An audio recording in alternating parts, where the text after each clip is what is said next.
అబ్బా, చాలా రోజులకి బయటికి వచ్చాం కదండి, చాలా ప్రశాంతంగా ఉంది కదా.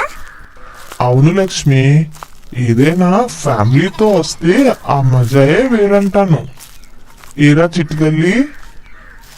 ఆగండి ఆగండి, ఇంటికి వచ్చేసాం. మొత్తానికి ఒక సినిమా చూసాం, మంచి సినిమా. అఖండ సినిమా భలే ఉంది కదండి, చాలా బాగుంది. బాలకృష్ణ డైలాగులు అయితే హైలైట్. అవునవును లక్ష్మి, చాలా బాగుంది సినిమా. ఇన్ని రోజులకు ఒక మంచి సినిమాకు వెళ్ళాం.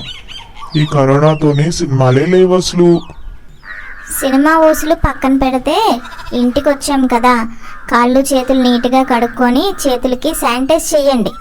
అర్థమవుతుందా ఇద్దరికి? మీకు అసలు చెప్పలేకపోతున్నాం. అలాగే లక్ష్మి, ముందు నువ్వు చేసుకొని వెళ్ళు, ఆ తర్వాత మేమిద్దరం చేసుకొని వస్తాం. ఎందుకంటే నిన్ను ఫాలో అవ్వాలి కదా మరి. ఏంటండి నన్ను మరీ వెటకారిస్తారు? మన మంచి కోసమే కదా చెప్తున్నాను. ఏదైనా శానిటైజ్ చేసుకొని లోపలికి రండి. అబ్బబ్బా, అమ్మా నాన్న, ఇద్దరిలో ఎవరో ఒకరు ఊరుకోండి నాన్న. ఏంటమ్మా ఇప్పుడే హ్యాపీ అన్నావు, అప్పుడే గోల మొదలు పెట్టావు. ఆపమ్మా నీ గోల. ఏరా చిట్టి తల్లి, నాది గోళ్ళ వినిపిస్తుందా?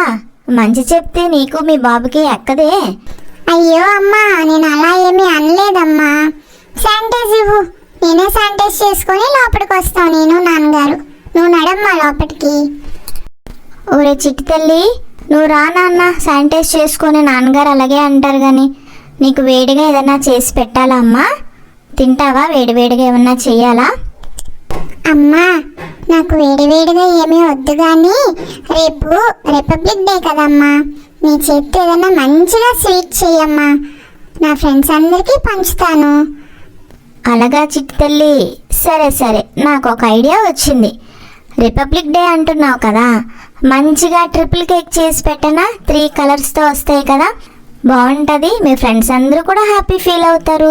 అందరికీ హ్యాపీ రిపబ్లిక్ డే అని చెప్పి పంచుదు గాని, ఓకేనా? లక్ష్మి, ఐడియా భలే ఉందే. చూసావా, శానిటైజ్ చేసుకోవడం వల్ల నీకు మంచి మంచి ఐడియాస్ వస్తున్నాయి. చెప్పు ఏమేం తేవాలో. నేను బజార్కు వెళ్ళి కేక్ కి కావాల్సిన వస్తువులన్నీ తెస్తాను. ఏం కావాలో లిస్ట్ రాసివ్వు లక్ష్మి.